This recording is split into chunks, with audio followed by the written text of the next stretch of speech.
2 hari setelah ayah dan ibunya mengikat janji suci, James, ayahnya Cherry, ditemukan tewas di rumah mereka. Sebuah kasus menggemparkan pernah terjadi di Texas, Amerika Serikat ketika seorang remaja berusia 13 tahun menelpon operator 911 dan melaporkan kalau adik perempuannya berusia 4 tahun sudah meninggal dunia. Sang operator 911 meminta supaya remaja itu meletakkan tubuh adiknya ke atas lantai dan melakukan CPR. I want you to start CPR, okay? No, I know for a fact that she's dead because Do you want to go ahead and try? It might still help, okay? No, I don't think it'll help.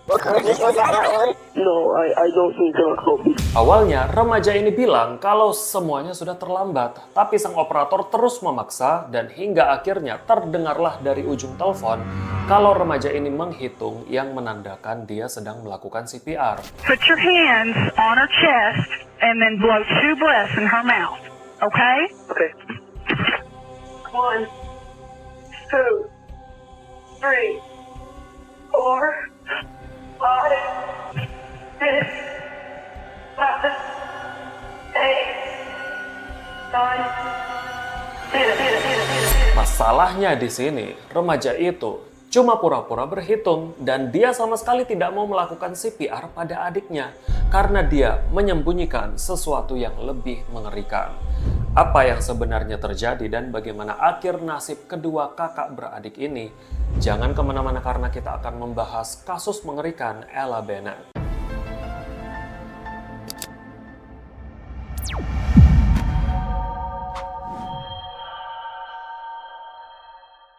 Seorang ibu muda yang bernama lengkap Charity Bennett atau Cherry yang tinggal di kota kecil bernama Abilene, negara bagian Texas, menikah dengan kekasihnya di tahun 1992. Pasangan itu sangat bahagia dengan pernikahan mereka. Hingga di tahun 1993, Cherry mengandung seorang anak. Namun saat Cherry sudah hamil tua dan hampir melahirkan, suaminya Cherry mengalami gangguan psikis parah sehingga dia meninggalkan Cherry yang masih hamil. Karena sadar kalau dia akan menjadi seorang ibu, Cherry tetap nekat untuk melahirkan anaknya dan membesarkan anaknya. Di tahun 1994, lahirlah anaknya Cherry yang berjenis kelamin laki-laki dan diberi nama Paris Bennett. Cherry tetap ingin membesarkan anaknya dengan penuh kasih sayang bagaimanapun situasinya. Karena dia nggak mau nih kalau Paris kehilangan kasih sayang dari kedua orang tuanya seperti yang dialami oleh Cherry. Karena diketahui masa kecil Cherry sangat suram dan dia tidak pernah mendapatkan kasih sayang. Ikatan ibu dan anak antara Cherry dan Paris sangat kuat. Hingga 8 tahun kemudian,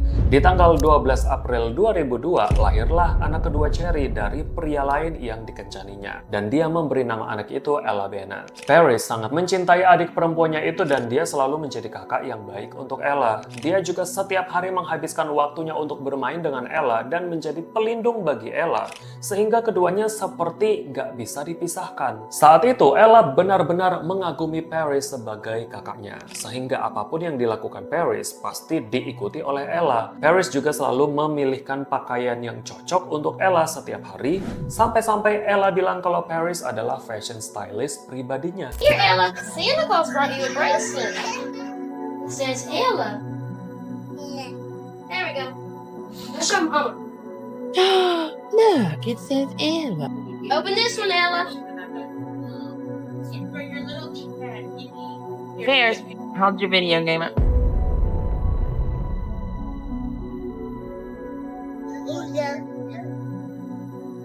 Cherry saat itu sangat bahagia melihat kedekatan kedua anaknya. Namun seiring berjalannya waktu, karakter dua anaknya mulai muncul. Ella menjadi gadis kecil yang ceria, ramah, dan penuh energi, sementara Paris tumbuh menjadi bocah laki-laki yang lebih pendiam dan introvert. Paris lebih sering menyendiri dan menikmati waktunya dengan membaca buku dan menggambar. Meskipun begitu, Cherry juga terkejut karena Paris juga menunjukkan tanda-tanda sebagai anak yang cerdas dan berbakat. Karena di sekolahnya, dia selalu unggul dalam semua mata pelajaran melebihi teman-temannya dan Paris juga sangat disayang oleh guru-gurunya. Rupanya, waktu Paris mengikuti tes IQ yang diadakan di sekolah, tercatat bahwa Paris memiliki IQ 141, sebuah IQ yang sangat-sangat tinggi untuk rata-rata manusia normal. Bagi Cherry, Paris adalah anak lelaki yang sempurna. Meskipun Cherry sebenarnya anak orang kaya, tapi Cherry lebih memilih untuk meninggalkan semuanya dan bekerja secara mandiri untuk menghidupi kedua anaknya, guys. Cherry bekerja sebagai pelayan siang dan malam di 2 restoran sekaligus. Tekanan pekerjaan yang dia dapatkan memang cukup tinggi, tapi Paris dan Ella adalah alasan kenapa dia bertahan. Bahkan di tengah-tengah jadwal kerjanya yang padat, dia selalu berusaha meluangkan waktunya untuk bermain dengan kedua anaknya. Meskipun hidupnya nggak mudah, tapi rasanya masih sangat menyenangkan. Namun, semuanya berubah menjadi mengerikan di awal Februari 2007.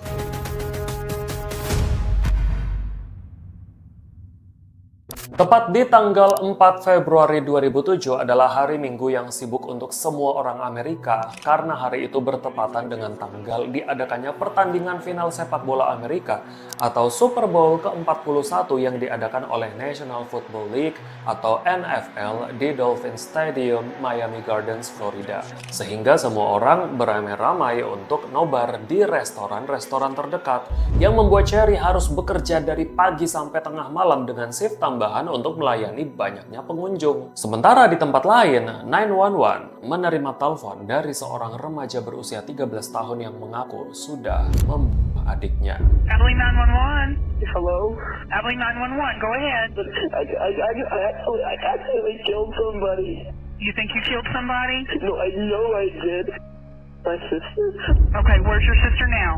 She's in the bed. Is she breathing? No, I looked. I feel so messed up. Okay, calm down, okay? I want you to stay on the phone with me, okay?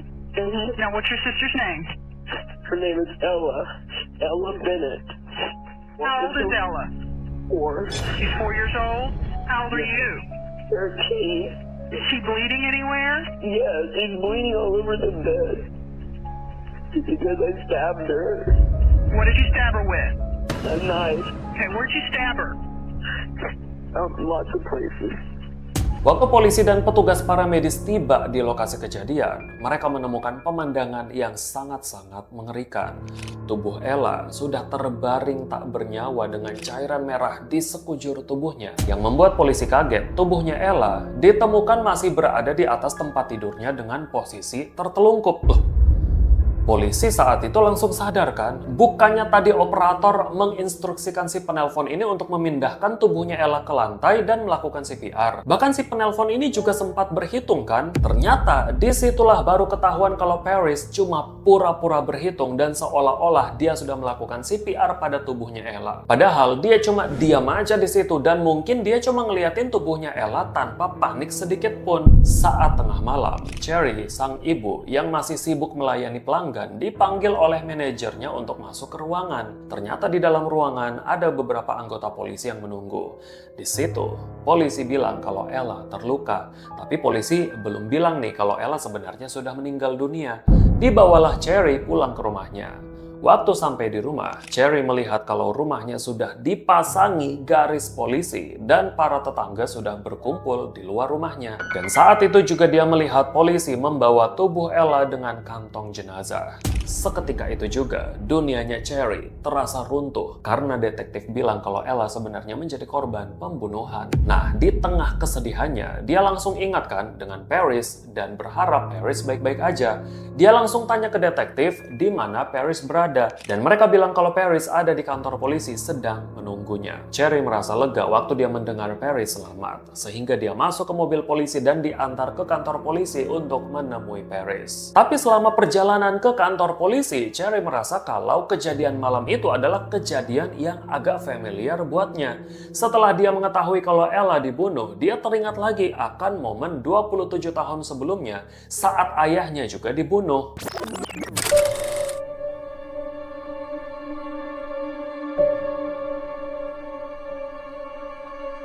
Saat usianya Cherry masih 6 tahun, ayah dan ibunya membuka bisnis besar, yaitu sebuah perusahaan ekspedisi dengan truk besar yang berskala nasional. Perusahaan itu melayani pengiriman barang ke seluruh negara bagian di Amerika Serikat. Dari bisnis itu, orang tuanya Cherry menjadi keluarga miliarder yang sangat-sangat kaya raya. Tapi di balik kehidupan mereka yang sukses, rupanya hubungan ibu dan ayahnya semakin memburuk dari waktu ke waktu hingga berujung perceraian.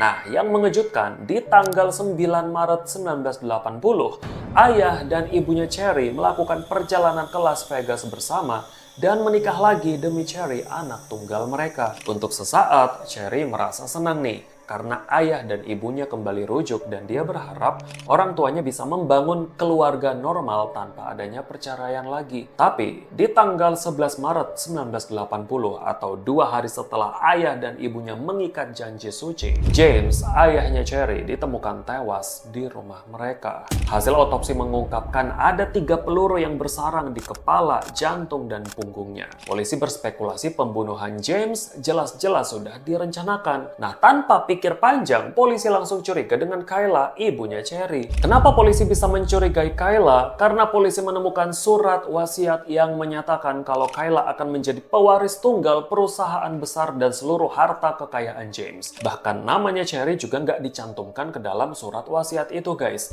Dan yang lebih anehnya lagi, surat wasiat itu baru dibuat di hari mereka menikah. Karena polisi tidak menemukan adanya bukti langsung kalau Kayla yang menembak James, maka asumsi liar di masyarakat berkembang yang menyebutkan kalau Kayla diduga membayar seorang penembak untuk mengeksekusi suaminya. Sebenarnya, waktu Kayla diinterogasi detektif, Kayla mengaku nih, kalau dia memang pernah menanyakan upah untuk menyewa seorang pembunuh bayaran. Dan sang pembunuh bayaran meminta uang sebesar $50.000 atau kurs saat ini sekitar 825 juta rupiah.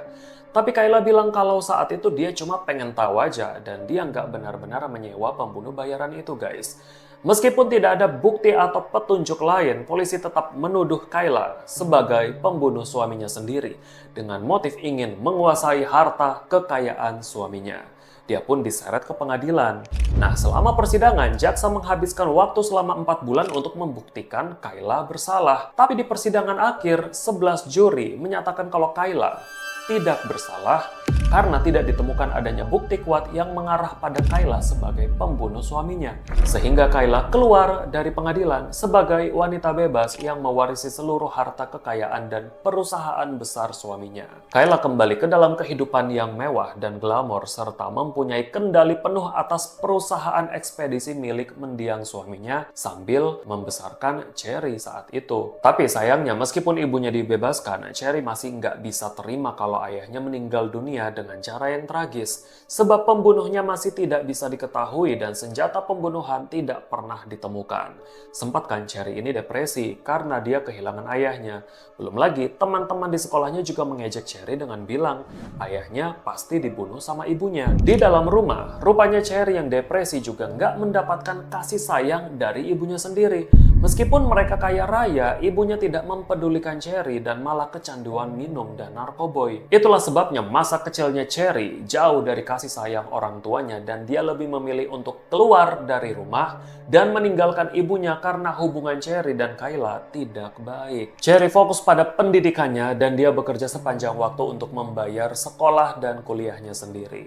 Hingga akhirnya dia berhasil lulus dari universitas dan menikah dengan suaminya. Lalu dia melahirkan Paris Bennett. Nah, karena suaminya pergi meninggalkan Cherry karena penyakit mentalnya itu, Kayla, sang ibu, datang lagi pada Cherry untuk meminta maaf dan menemani Cherry selama masa terpuruknya. Tapi meskipun begitu, Cherry masih belum bisa menerima rasa sakit hatinya setelah bertahun-tahun diabaikan oleh sang ibu. Itulah sebabnya Cherry mencurahkan seluruh rasa sayangnya pada Paris dan Ella supaya mereka tidak menerima nasib sama seperti dirinya dulu. Sesampainya di kantor polisi, Paris terlihat duduk di ruang interogasi dengan tenang. Akhirnya Cherry lega nih karena walaupun dia kehilangan Ella, tapi Paris tidak terluka sama sekali soalnya yang satu-satunya tersisa kan cuma Paris. Dipeluklah Paris sama Cherry sambil nangis-nangis dan dia memeluk Paris sangat lama karena menyesal dia tidak ada di rumah saat kejadian. Tapi Cherry langsung sadar nih kok Paris diam aja dan dia nggak peluk ibunya balik. Disitulah dia langsung ngeh kalau ada sesuatu yang nggak beres dengan Paris.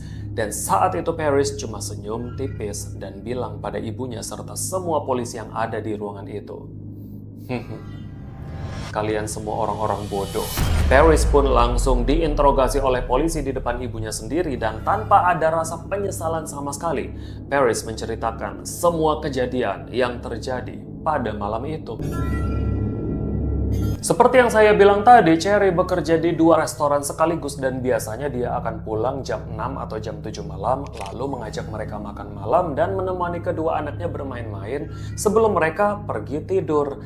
Tapi tidak seperti hari biasanya karena waktu itu ada event Super Bowl, Cherry mempekerjakan seorang babysitter harian untuk membantunya menjaga Paris dan Ella sampai tengah malam, sampai Cherry ini pulang. Tapi malam itu sekitar jam setengah 11 malam, Paris meminta babysitternya untuk pulang lebih cepat. Kenapa? Katanya ibunya sudah mau pulang, jadi babysitternya itu diminta pulang aja duluan. Setelah menidurkan Ella dan memastikan Paris baik-baik aja, babysitter itu pulang. Disinilah semuanya pun dimulai. Paris yang melihat Ella lagi tidur nyenyak lalu dipukul dan lehernya dicekik. Gak sampai di situ aja. Paris mengambil pisau dan langsung menik tubuhnya Ella sebanyak 17 kali sampai Ella tewas mengenaskan. Kejadian itu memang begitu cepat, tapi Paris sengaja menunggu selama 2 jam untuk memastikan Ella nggak bisa bangun lagi. Baru dia menelpon operator 911 untuk melaporkan kejadian itu. Terungkaplah dari rekaman panggilan 911 itu, operator padahal sudah membimbing Paris untuk melakukan CPR. Dan dalam telepon, Paris juga sempat pura-pura berhitung seolah-olah dia melakukan CPR. Padahal dia cuma diam aja di sebelah jenazah adiknya. Dan waktu polisi datang, memang benar, tubuh Ella masih tertelungkup di atas kasurnya. Disitulah perasaan Cherry makin hancur karena dia sudah kehilangan Ella, dia juga bakal kehilangan Paris karena pelakunya adalah anak pertamanya sendiri. Setelah kejadian itu, jenazah Ella disemayamkan di gereja lokal. Semua keluarga, teman, dan masyarakat kota berkumpul di gereja itu untuk menghibur Cherry dan ikut mendoakan jenazah. Ella akhirnya dimakamkan pada tanggal 10 Februari 2007. Nah, belum selesai, Cherry menanggung kesedihan. Rupanya bukan cuma dukungan moral aja yang dia dapatkan dari warga kota, tapi juga kritikan pedas. Setiap kali Cherry keluar rumah untuk berbelanja atau pergi kemanapun, semua orang ini kayak selalu membahas kematian Ella dan menyalahkan Cherry atas apa yang diperbuat oleh Paris. Mereka menuduh Cherry membesarkan Paris dengan cara yang salah. Mereka juga bilang begini, emangnya buku apa sih yang dibaca sama Paris? Kok bisa sampai dia bunuh adiknya? Katanya anak pintar. Emangnya video game apa sih yang dikasih sama mamanya buat Paris? Kritikan-kritikan itu membuat Cherry semakin terpuruk nih. Beberapa hari kemudian dia mendengar dari polisi setelah mereka mengevaluasi kejiwaan Paris. Dia didiagnosa memiliki kepribadian sosiopat. Di situasi yang membingungkan ini, Cherry semakin menemukan kesulitan waktu persidangan Paris dimulai. Di sisi lain, Ella jadi korban dan Cherry pastinya berpihak pada Ella kan. Tapi di sisi lain, pelakunya juga adalah Paris yang merupakan anak satu-satunya yang tersisa. Kalau dia tetap memihak pada Ella, dia pasti akan mengkhianati Paris dan dia sama sekali nggak mau kehilangan Paris. Di saat itulah Cherry mulai mikir, sebesar apapun dia membela Ella untuk mendakwa Paris, Ella tetap nggak bisa kembali. Jalan satu-satunya yaitu dia harus mempertahankan anaknya yang tersisa supaya dia nggak kehilangan dua-duanya. Meskipun Cherry sadar kalau Paris harus menerima konsekuensi atas tindakannya, dia tetap mau memaafkan Paris dan mencintai Paris dan membantu Paris juga untuk tetap mendapatkan pendampingan dari psikiatri. Pada tanggal 15 Agustus 2007, Paris menyatakan dirinya bersalah melakukan pembunuhan berencana di depan hakim yang persidangannya digelar di pengadilan remaja. Dia pun dijatuhi hukuman maksimum 40 tahun penjara. Sebagian besar hidupnya Paris akan dihabiskan di dalam penjara dan Cherry tetap memberikan dukungan penuh untuk Paris dengan selalu menjenguk Paris setiap hari di penjara. Bahkan Cherry juga mengupayakan segala cara supaya Paris ini tetap bisa mendapatkan pendidikan yang layak meskipun dia harus belajar dari dalam penjara. Cherry bilang kalau dia akan selalu mencintai Paris bagaimanapun keadaan anaknya itu. Setelah kejadian itu, Cherry mendirikan Ella Foundation dan dia menjadi advokat rehabilitasi penyakit mental anak-anak. Bersuara lantang tentang pentingnya mendapatkan bantuan dan dukungan yang tepat bagi anak-anak yang mungkin secara nggak sadar melakukan hal-hal yang salah akibat penyakit mental yang tidak ditangani. Dengan yayasan ini, Cherry bilang kalau memang dia nggak bisa mengubah kehidupannya Paris, tapi dia bisa membantu mengubah kehidupan anak-anak lain. Ya ampun, kasihan juga ya. Berat memang sih jadi seorang ibu. Itulah Makanya sayangilah ibu kalian. Sebesar-besarnya kesalahan kalian pasti akan dimaafkan sama sang ibu. Tapi lebih baik lagi jangan buat kesalahan besar yang mendukakan hati ibu kalian. Itu aja untuk cerita hari ini. Semoga kita bisa mengambil pelajaran berharga dari kisah ini. Dan semoga kita dijauhkan dari kejadian-kejadian yang seperti ini. Terima kasih sudah menonton video ini sampai selesai. Jangan lewatkan kisah menarik lainnya dari channel ini. Dan saya tunggu kalian di video selanjutnya. Sampai jumpa.